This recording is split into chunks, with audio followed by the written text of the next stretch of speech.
Vader, dankie dat U die God is wat ons voortdurend verras.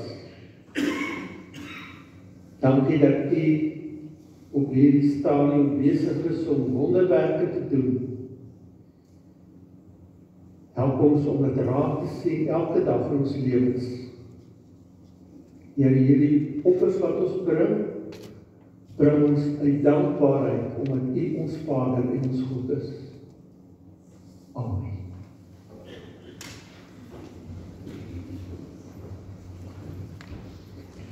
Ons gaan vir ons kinders geleentheid gee om na die klassies te beweeg en dan kan ons opstaan en saam sing die 543 vers 1 en 3.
Ons skriflesing vanoggend 1 Johannes hoofstuk 4 van vers 11 tot vers 7 tot vers 12. Maar voordat ons gaan saam lees, kom ons buig eers ons hoofde vir gebed.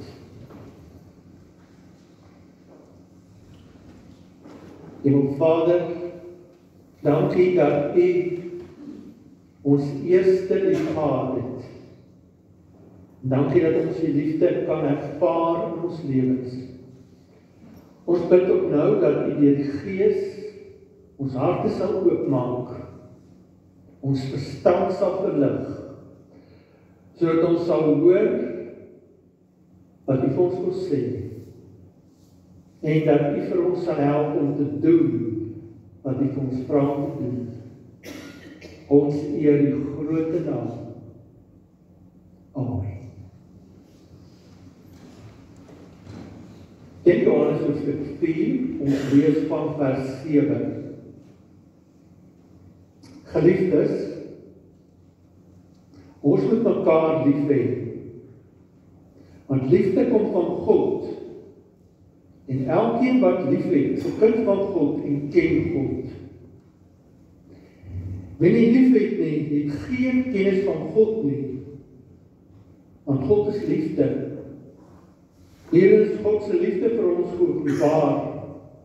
Sy enigste seun het hy na die wêreld gestuur, sodat ons deur hom die lewe kan hê. Werklike liefde is dit. Nie die liefde wat ons vir God het nie, maar die liefde wat hy ons bewys het, deur sy seun te stuur as versoening vir ons sondes. Geliefdes, as dit is hoe God sy liefde aan ons bewys het, behoort ons ook vir mekaar lief te hê. Niemand het God ooit gesien nie, maar as ons mekaar lief het, bly God in ons en het sy liefde in ons sy doel volkome bereik. Die woord van God vir die kinders van God.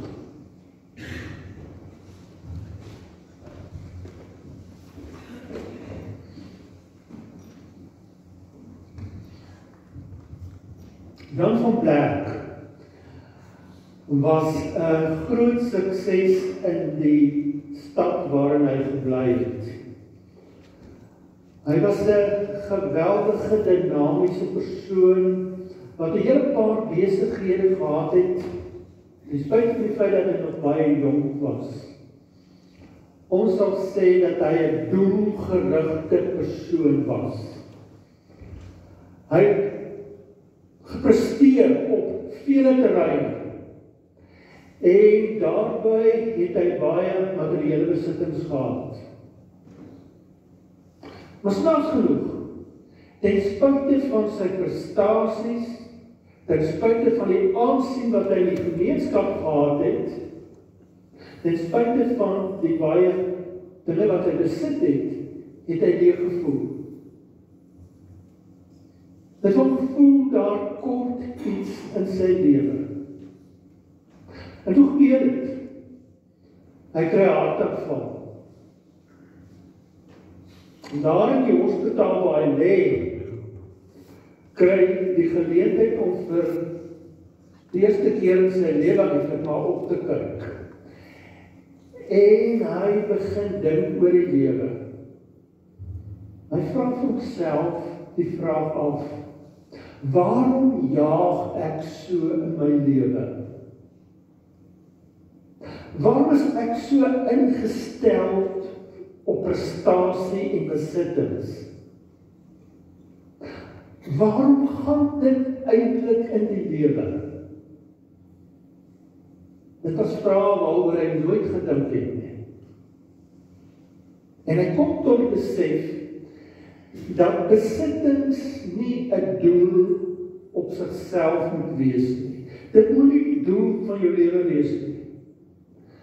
Dit moet 'n middel wees waardeur jy jou lewe kan verryk. En hy besef dat sy lewe eintlik in verkeerde rigting beweeg, ten spyte van die feit dat hy hoë aansien in die samelewing gehad het. Wanneer hy huis toe gaan, verander sy lewe net so. Hy begin inskakel by 'n gemeente, en hy raak betrokke. Hy besef, dit gaan in die lewe nie net om te kry nie, dit gaan in die lewe om te gee. En hoe meer hy gee, hoe meer ervaar hy dat sy lewe sinvol en betekenisvol word. Het jy gehoor? Daar's 'n verskil tussen 'n doelgerigte lewe en 'n betekenisvolle lewe. Wat is die verskil? In hierdie wêreld waarin ons lewe, vra die wêreld van ons dinge. Die wêreld vra vir ons dat ons moet aanpas by die wêreld. As jy klein is, moet jy skool toe gaan en jy moet akademies vorder, dis 'n doelwit. Jy moet sekere vaardighede aanleer as jy groter word. Jy moet 'n meisie kry of jy moet 'n man kry en dan moet kinders wees. Dis bepaalde doelwitte wat 'n mens moet bereik.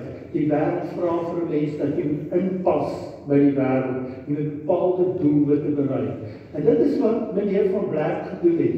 Hy het by die doelwitte gebly wat die wêreld van ons vra. Maar hy was leeg, hy het leeg gevoel. 'n doelwit gedrewe wêreld, 'n doelwit gedrewe lewe maak nie noodwendig dat jy voel dat jou lewe betekenisvol is nie. Wat is 'n betekenisvolle lewe? 'n betekenisvolle lewe is 'n lewe waar jy luister wat jou siel vir jou sê. Wat is jou siel? Jou siel is jou diepste menswees, waardeur die Here met jou praat. 'n betekenisvolle lewe beteken dat jy by 'n punt uitkom waar jy vir jouself vra, wat wil die Here deur my doen in die wêreld? Hoe wil hy my gebruik? 'n betekenisvolle lewe beteken dat jy by 'n punt kom in jou lewe waar jy vir jouself die vraag afvra, wie is ek? Wie is ek buite die rolle wat ek moet speel in hierdie wêreld? Wie is ek werklik? Waarom gaan dit in die lewe? Waarom is ek hier? Wat is die doel van my lewe hier op aarde? Watter rol gee ek vir God in my lewe? En hoe wil die Here my gebruik? Liewe gemeente, die Here het ons gemaak om betekenissoekende mense te wees. Ons is gemaak dat die mens in die oggend as jy opstaan, moet weet waarom jy lewe.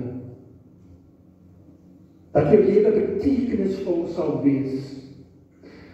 As 'n mens dit nie in jou lewe ervaar nie, kan jy nie vreugde in jou lewe ervaar nie.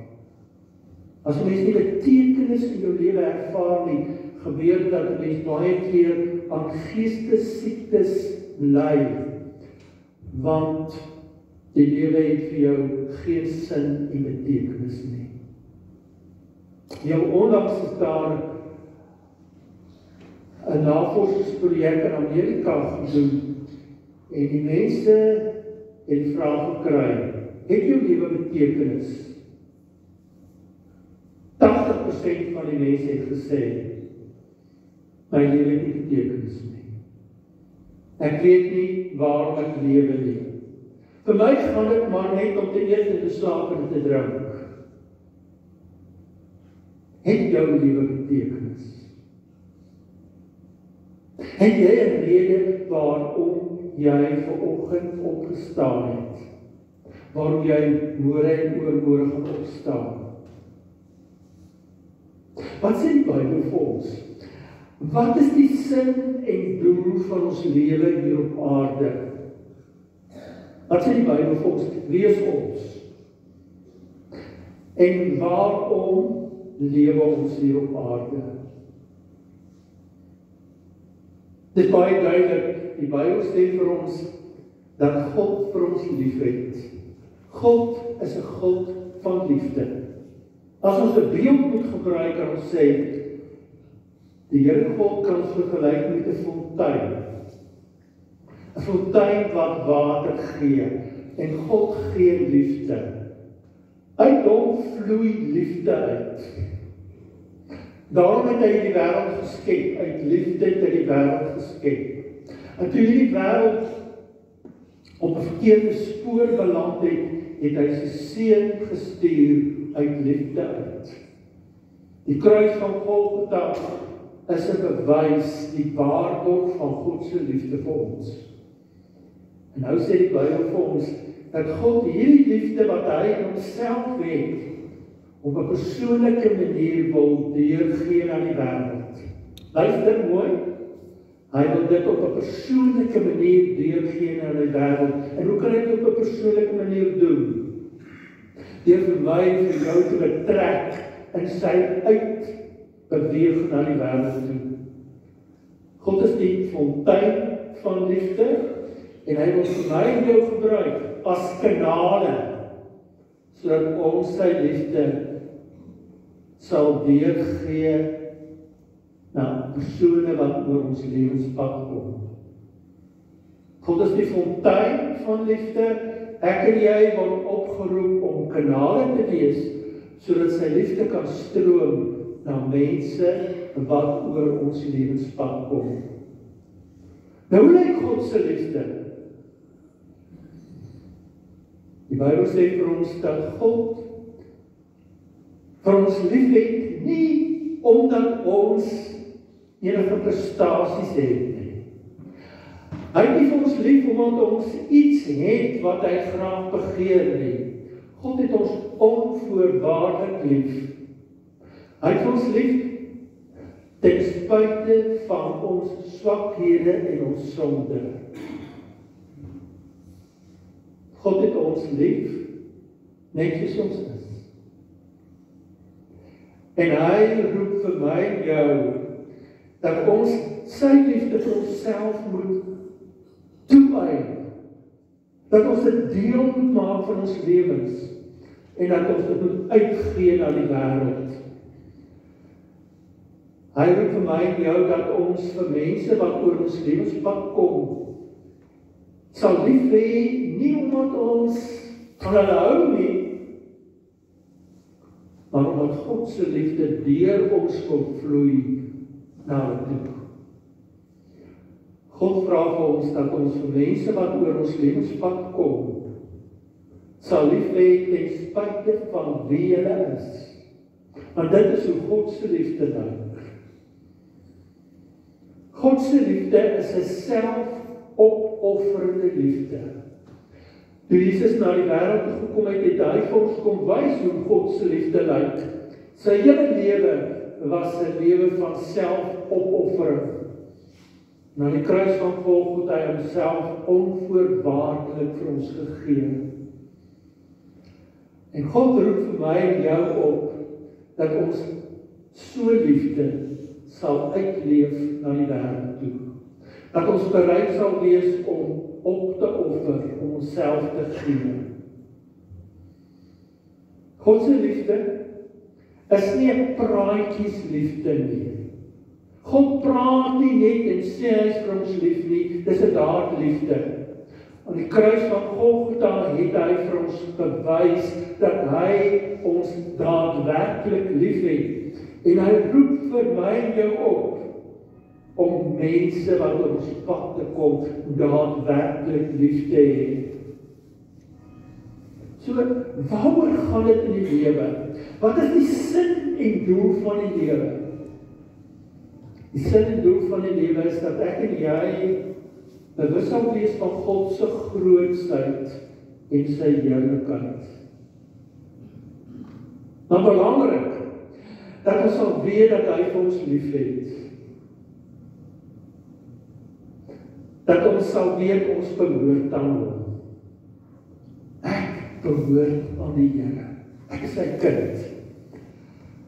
En dan dat ons onsself sal gee as kanale om sy liefde deur te gee na die wêreld.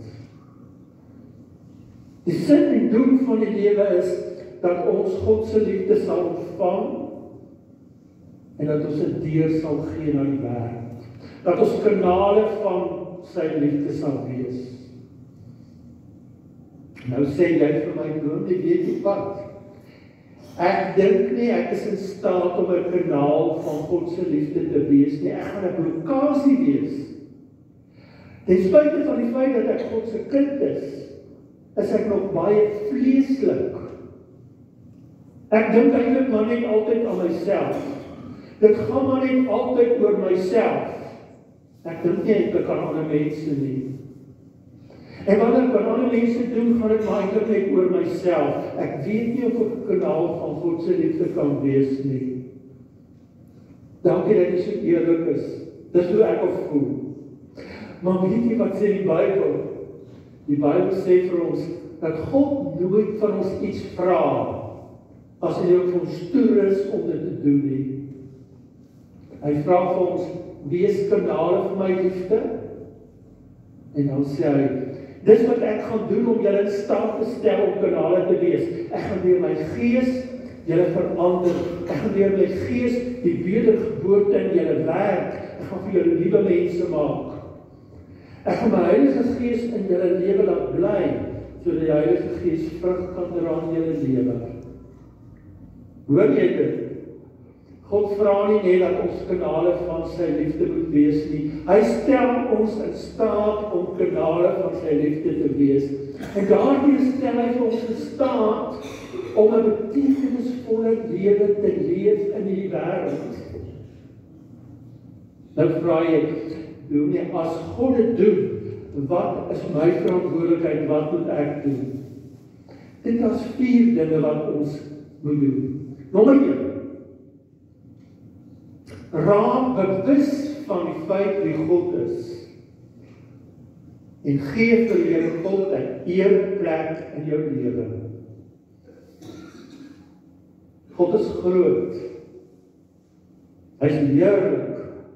Hy is magtig. Raak bewus van wie God is en gee hom 'n ereplek in jou lewe. Moenie God gebruik om die wêreld te geniet nie. Geniet die wêreld om God te verheerlik. Gee God 'n ereplek in jou lewe. Tweede ding wat belangrik is, wees bereid om daagliks aan jouself dood te gaan. Die Bybel noem dit om jouself daagliks te kruisig. En dit is baie moeilik, want die ou eie ek wat in ons bly, wil nie gekruisig word nie. Hy wil in beheer wees van ons lewens. Die eie ek wat nog die binnekant in my bly, wil nie ontslae raak van homself nie. Hy wil rustig my lewe beheer en regeer. En as ek 'n sinvolle lewe wil leef in hierdie wêreld, moet ek bereid wees om te sê, Here, ek gee myself vir U. Vat weg jou eie ek in my lewe, laat hy sterwe. Ek vertrou U dat U vir my sal help om vorentoe te gaan in my lewe. Derde ding wat belangrik is, dat ek daagliks vir die Here sal vra, Here, laat U liefde deur my vloei na die wêreld toe. O Heilige Gees, dra vrug in my lewe, sodat ek kan deurgee daar waar daar nood is. Here, help my om vir mense wat oor my pad te kom, te aanvaar soos U my aanvaar. Help my om die mooi in ander mense raak te sien en waardering vir hulle te gee. Help my om betrokke te wees daar waar daar nood is. Here, laat U liefde deur my lewe vloei. Die vierde ding wat belangrik is, as jy 'n sinvolle lewe wil lei, is dit verskriklik belangrik dat jy sal voel jy behoort aan 'n groep mense wat vir die Here liefhet. En dit beteken dat jy betrokke sal wees by 'n gemeente soos noodgemeente. Dat jy vir mense hier in die gemeente sal raak sien, dat jy vir hulle sal lief wees, want ons het mekaar nodig om 'n sinvolle lewe te lei. 4 dinge wat belangrik is, gee vir God 'n ereplek in jou lewe. Wees bereid om daagliks aan jouself te sterwe. En bid dat die Heilige Gees God se liefde deur jou sal laat vloei. En raak betrokke by die gemeente. En wat sal gebeur as jy dit doen? Nommer 1. Jy sal ontdek waarom dit gaan in die lewe. Waarom gaan dit in die lewe? Dit gaan nie in die eerste plek om te besit en te presteer nie. Dit gaan in die lewe om te gee. Om 'n kanaal te wees van God se liefde, dat hy deur jou sy liefde aan die wêreld kan bewys. As jy jouself vir die Here gee, sal jy ervaar wat dit beteken om 'n betekenisvolle lewe te lewe. Jy sal al groot vreugde in jou lewe wees. Want weet jy, vreugde is nie iets waarna mens moet soek nie. Vreugde is 'n bonus. As jy die regte dinge doen, sal God die bonus vir jou gee. Sal jy vreugde ervaar wat alle verstand te bowe gaan.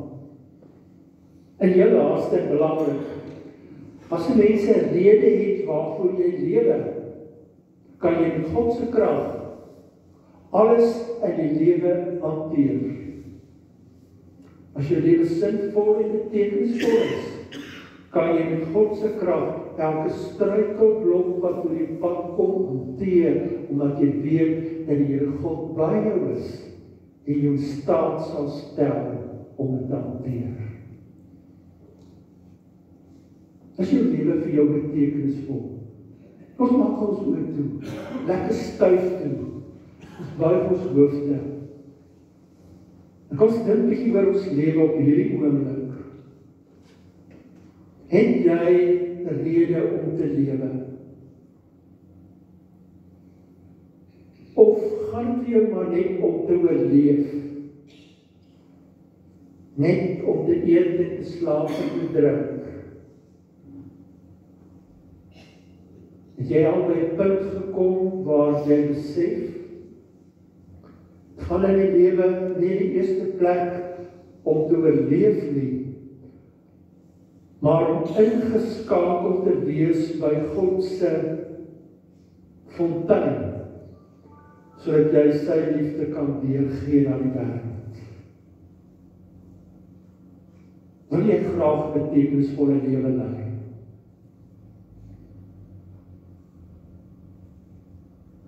Sê dit vir die Here. Daar waar jy sit, sê vir hom, Here,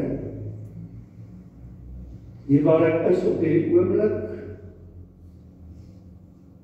voel dit nie vir my as my lewe betekenis het nie. Ek wil graag 'n betekenisvolle lewe lei. Werk deur die Gees in my en deur my, sodat my lewe betekenis sal hê.